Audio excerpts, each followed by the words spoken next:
kita lanjutkan lagi perbincangan kita, bagaimana terkait dengan mitigasi yang dilakukan pemerintah, apalagi nanti dengan dimulainya pemerintahan Trump, tentunya saat ini investor ataupun pelaku pasar juga mewaspadai bagaimana gejolak perekonomian global. Ya, saya kira tadi dari sisi makro sudah saya sampaikan itu menjadi kunci untuk terus menjaga kinerja makroekonomi kita dengan baik, koordinasi sinergi antar otoritas yang baik, khusus dari sisi pasar SBN terkait dengan pemenuhan pembiayaan APBN 2025, berbagai mitigasi sudah kita lakukan, termasuk measures dalam kerangka memitigasi risiko global tahun 2025. Oleh karena itu kenapa Mbak Sasa kita melakukan pre-funding ya, sehingga sebagian dari kebutuhan pembiayaan APBN 2025 sudah dilakukan di 2024. Kita melakukan pre-funding sekitar 85 triliun. Ini yang dikatakan menarik hutang lebih awal ya Pak? Betul. Okay. Kemudian APBN 2024 yang kinerjanya sangat baik, di mana berdasarkan realisasi sementara, tentu ini unaudited ya, itu end up dengan defisit 2,29% ya, jauh lebih rendah dari yang kita perkirakan dalam outlook lapsem ya, ketika kita menyampaikan laporan semester 1 ke DPR yang pada waktu itu kita perkirakan bisa melebar hingga 2,7%.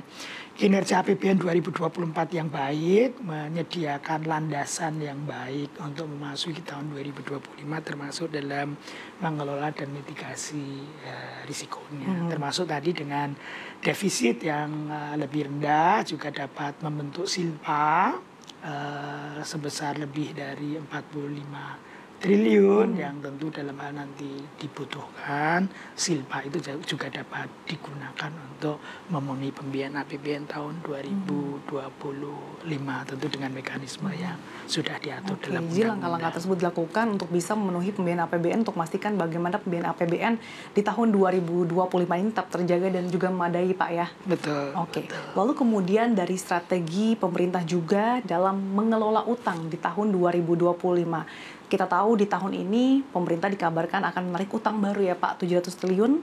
Belum lagi di tahun ini juga ada utang jatuh tempo 800 triliun. Seperti apa Pak tanggapannya? Makanya langkah-langkah kita lakukan dalam mengelola pembiayaan kita dengan baik. Tadi saya sebutkan khusus untuk pembiayaan APBN 2024 kita sudah melakukan pre-funding.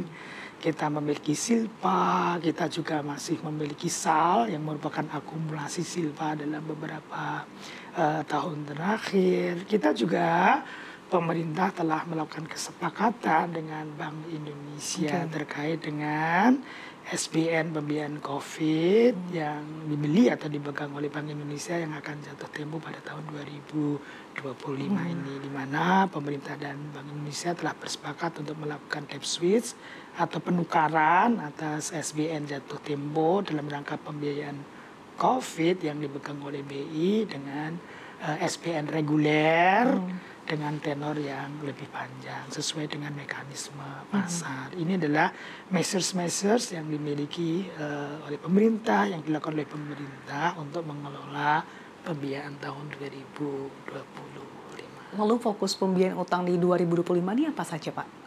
Ya, tentu kita mengelola portofolio utang secara baik dan mengelola pembiayaan secara tahunan dengan baik, termasuk untuk memastikan bahwa komposisi kita itu optimal dalam rangka mendapatkan cost and risk yang paling baik. Dalam konteks itulah kita jaga betul risiko pasar, risiko suku bunga, risiko nilai tukar, risiko refinancing. Ya, oleh karena itu komposisi dari pengadaan utang kita juga kita jaga dengan baik.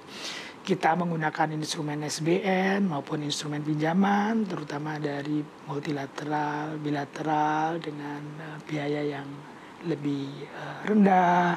Kemudian dari sisi penerbitan kita juga secara seimbang menerbitkan domestik, asing, sehingga kita dapat men-tap potensi yang ada di domestik maupun di asing secara di global, pasar global secara seimbang. Demikian juga dari sisi variasi tenor dan sebagainya, yang kesemuanya itu memberikan peluang bagi kita untuk mendapatkan level portofolio yang paling optimal. Rencana penerbitan SBNI 2025 nanti akan seperti apa, Pak? Ya, jadi yang pertama tentu kita akan terus mendorong pasar domestik sehingga penerbitan SBN dalam rupiah di pasar domestik terus akan kita dorong. Termasuk di dalamnya adalah SBN retail bagi investor individu.